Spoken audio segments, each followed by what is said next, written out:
Hi, my name is Arielle Ramirez, and I am an advocate for men and women of color in sports. Hello, and welcome to the Advocacy Through Athletics podcast. My name is Kyle Chin, and I'll be your host. Today I'm speaking to a very special athlete, someone who's been a close friend of mine since very young, and who is now a D1 lacrosse player. Her name is Arielle Ramirez. Arielle, just to start off, I kind of want to read off some of your athletic accomplishments. At any point, stop me if I'm getting anything wrong or if you want to expand upon anything. So, you've been a 7-year lacrosse player, and you are a track and field star. You're running winter track, competing in the 55-meter dash as a sprinter, medaling second in 2016 at the NCHSAA finals, and being named to the All Long Island track and field team. Now we kind of know Arielle the athlete.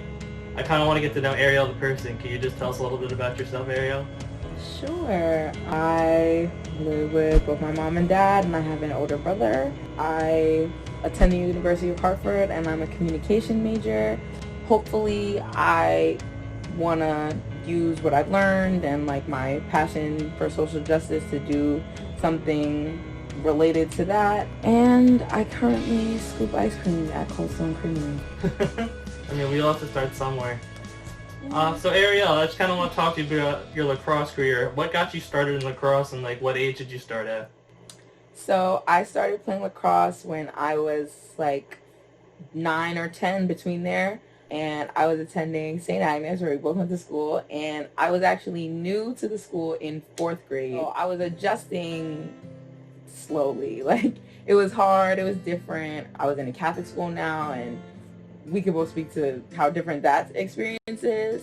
I was in a Catholic school in a town where I didn't really know very many people. I was just small, little black girl. I'm new. Nobody knows me. And I was thinking of ways that I could get in, meet some people, and everybody played lacrosse. And I had literally never heard of it up until attending St. Agnes. So everybody plays lacrosse, and I'm like, well, maybe if I play lacrosse, I'll meet some people, we'll have something in common. I started playing in Baldwin, which is where I live, which pretty diverse town. I'd say it was probably 80% black and brown kids. I was gonna try out for the lacrosse team in St. Agnes, and that's kind of where I realized I was not up to par where they were. They'd been playing lacrosse since they could walk. So Sure. So can you just talk a little bit about your experience on the St. Agnes team compared to your town team like Baldwin? Just talk about the diversity on the team and if that impacted you at all at a young age like that.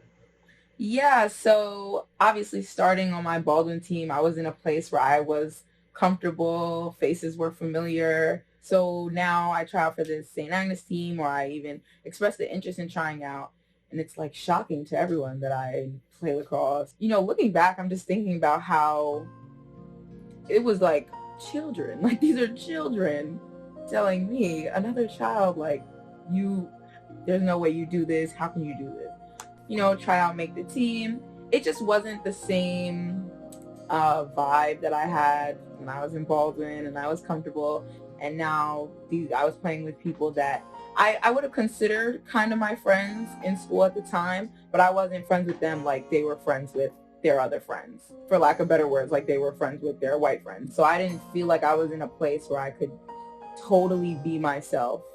I was just kind of I feel like I had something to prove every day. So moving on to high school, you kind of get into the big leagues, and I know since lacrosse is something taken very seriously at high school level, at least in Long Island, just because the amount of talent, amount of level that there is. Can you just talk about what your experience was in high school, and maybe the more competitive nature of the girls there, and kind of the way how the team felt and everything like that? So before I was even on my high school team, I was playing a travel team. I came in contact with a lot of girls my age who weren't used to seeing me. There were times where I had girls say dirty things to me. I had parents say things about me. That was something that I dealt with a lot throughout high school on the travel level. First of all, Long Island is pretty white, as white as it gets, and especially we were playing in a Catholic school league, so it was rare that I ever saw another black player. Just as things got more competitive, you could tell I even felt like more I had something to prove, as a child, it was kind of like my own, how I thought people felt about me. And it's not like I was very far off, but then it was like I could see it and I could feel it. And so you were highlighted in U.S. magazine and as one of the voices of a black individual within lacrosse, a sport that's predominantly white. They highlighted an incident that happened to you when you first entered high school. Can you kind of just walk us through what that incident was? Essentially what had happened was the tryout process, like you kind of highlighted, lacrosse is big on Long Island, lacrosse was big in our school. So the tryout process was about, give or take, a week long for the entire tryout process to be over. This is now I'm a freshman, so I'm trying out for junior varsity. So already I feel like my skin is a disadvantage and I am going to, by default, make the junior varsity B team no matter how good I am. So I'm trying out for this and the process is going along and people are getting cut every day, whether they're cutting themselves because it's too hard or they're getting cut literally. And I told my dad, like, if I don't make if I don't make the A team, I think I'm just going to stop playing lacrosse because I know that I'm good enough to be on the A team. The list went up and I made the A team and relieved more than anything, but I was excited and I was proud of myself. So athletes at our school, in the locker rooms, you got your own locker. So they give you a sticker to write your name on and put on your locker. And everyone ran around, picked a locker, just picked a little locker in the corners, not trying to take anything from anyone else because I didn't even feel like I deserved to like take what I wanted. That's how bad it was. And I came back to school the next morning and somebody had wrote on my name tag sticker, I think it might have been like a piece of tape, the N-word, and that's curse. Oh, okay. Sure. So they wrote the N-word. I'm not gonna say it because we know what it is, but then they wrote bitch on it.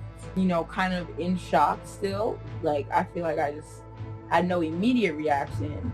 I just kind of took it off, put my things in my locker, and I threw it in the garbage. I didn't want to hold on to it because I was like, I don't want anyone to ask me what it is, or I don't want to look at it anymore. So I threw it in the garbage, and I went to my coach, and I told her I needed a new name tag. She was like, why? And I was just like, I just, mine is not good. I need a new one. And she was like, why? And I literally, if she maybe didn't ask me, if she just would have given it to me, I probably wouldn't have told her. But I told her somebody wrote on it, and I had to tell her what they wrote because she asked me. She gave me the new name tag, but at that point, it hit me. Like once I had to tell somebody else, I started to cry. I was very upset. I went and called my dad, and I was like, Dad, I want to go home, and I don't want to play lacrosse anymore. And you could just forget everything. You could stop paying for a travel team. I was like, I don't want to go to this school. I was like, everything. So I just had to kind of, wipe my face off and keep it pushing for that day. I got the new name tag, wrote my name on it, put it back in the locker like nothing happened. There was no point where my team was addressed. There was no point where, because that was the hard part. And also there was no way to know who did that. So I just went on and I never found out who did it. I'm not sure if that would have done anything for me emotionally, but I know I didn't like the uncertainty. So maybe just because I would be at practice every day and thinking like, she could have did it or she could have did it, and hoping that it was none of them because these are people that smile in my face every day. So after you received that message, how did that kind of change your perception of the team and it not even being addressed? How did that change your perception of like the athletic director and your coach is not really addressing the problem? I felt like, as much as they wanted to pat me on the back and tell me we're sorry that this happened and blah, blah, blah, it never changed the fact that it happened. And the fact that nothing was actually done just opened the door for things like that to happen again. And maybe they didn't realize that at the time, but that was like a teachable moment that they missed out on. I mean, at such a young age, after like perceiving us to a verbal attack, I'd call it. I don't know really how else to describe that. Where did you get the mental strength to keep pushing on and not letting those words get to you? I think a lot of the drive came from my desire to prove these people wrong, the people who thought I didn't deserve to be in this space and didn't want me in it, mainly because my existence in the space threatened theirs. And I wanted to prove something to myself a little bit, that I could overcome this, or that words don't hurt me, but that's not how things work. You know, as people say, sticks and stones, whatever, but words hurt a lot, especially such loaded words. And I think a lot of Black and brown kids will tell you that resilience just comes from a place like I can't even speak to. Like I don't know, because that day I swore I was done. I was like, I'm done with this. Like, why am I doing this? Why really? And I wanted to play lacrosse in college because I was good at it, and if it could help my family and I financially, that's what I wanted it to do. So I wanted it to pay it back to my parents. It wasn't about me for a long time. I was kind of like, I want to show all of these people, but I should have wanted to show myself. And I kind of want to switch to like another side now. So I see you ripping the Puerto Rican shirt on right there. So what has your experience been like playing on the Puerto Rican team, and when did you get started with all that? Yeah, so I think I started like my affiliation with Puerto Rico lacrosse in maybe 2016. I had heard about it through social media, and I was like, oh my gosh, no way, this is a thing. We had assessments here and there, and then when we approached the women's U19, so that's all players 19 and under, world championship. So that just means from all states that had representing teams, they would come together and play against each other. Because ultimately, the goal is to expand the sport. We had access to things that a lot of the foreign teams did not have access to. You know, people started to notice that, and they took issue with that because nobody wants to see the brown girls win. It stirred up some controversy. So come the end of the tournament, they told us that we could no longer move forward. We could not compete for a medal. So we could have knocked out every team in there, and then would not have. We went as far as we could and beat everyone that we played against. We were the first team to ever be first year team to ever be undefeated in the tournament. So just did what we could with what we had to be able to play with people that share your culture and a lot of your interests. Was really nice, and to be able to do so well together was just the icing on the cake. I think that's kind of a testament to why you guys did so well. I think when building a team, an important thing is having that culture and the togetherness and being all of the same nationality. I think that really helps bring people together. So now I want to kind of talk about your collegiate career. I mean, you're now a D1 athlete. Not a lot of people could say they are.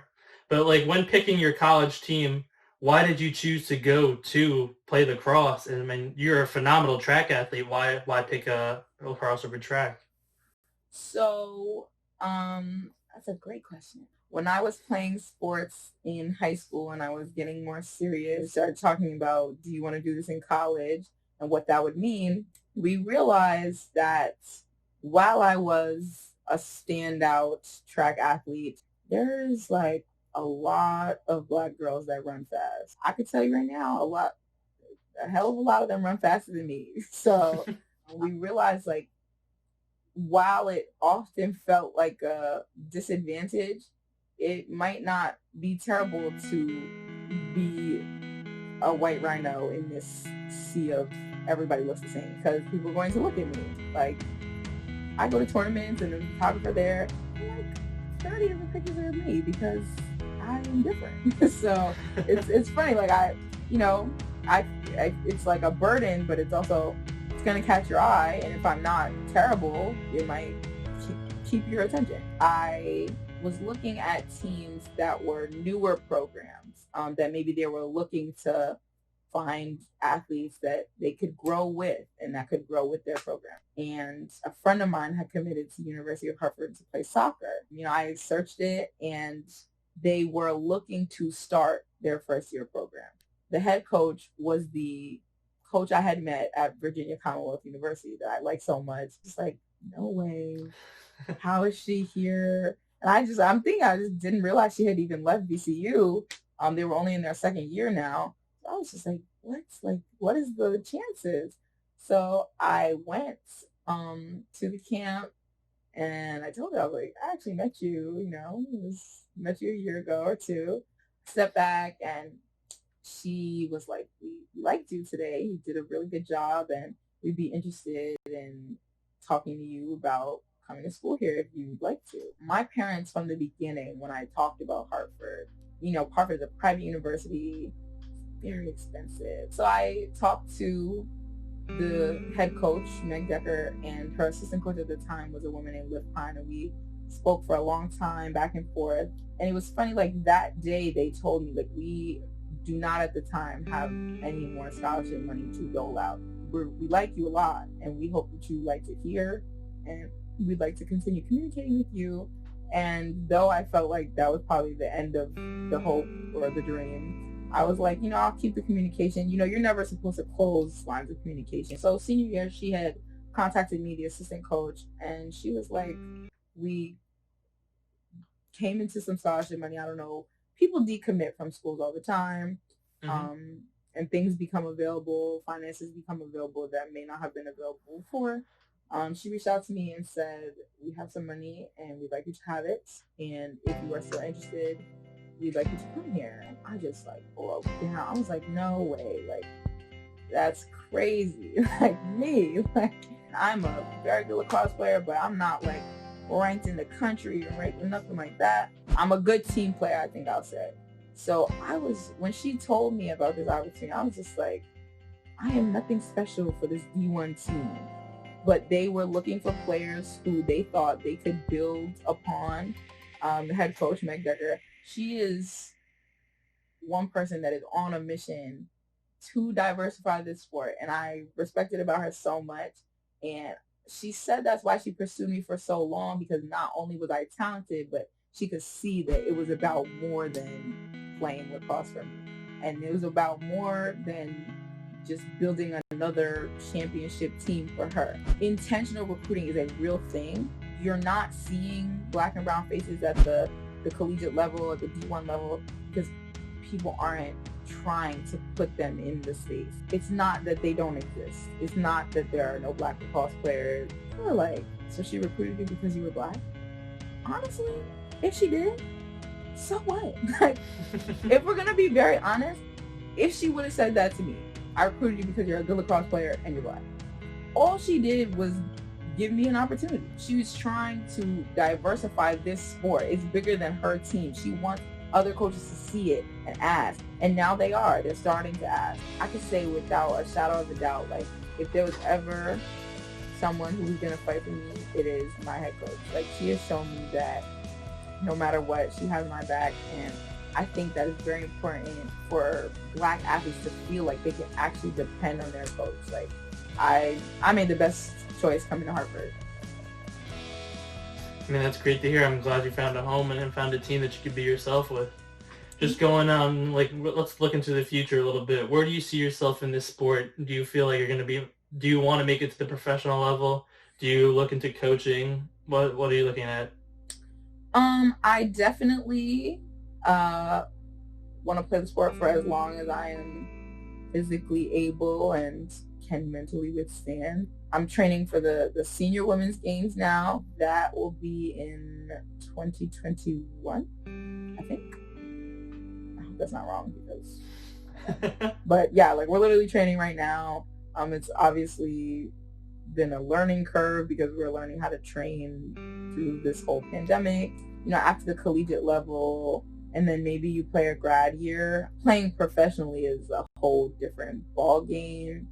And I think at that point, I'll be satisfied.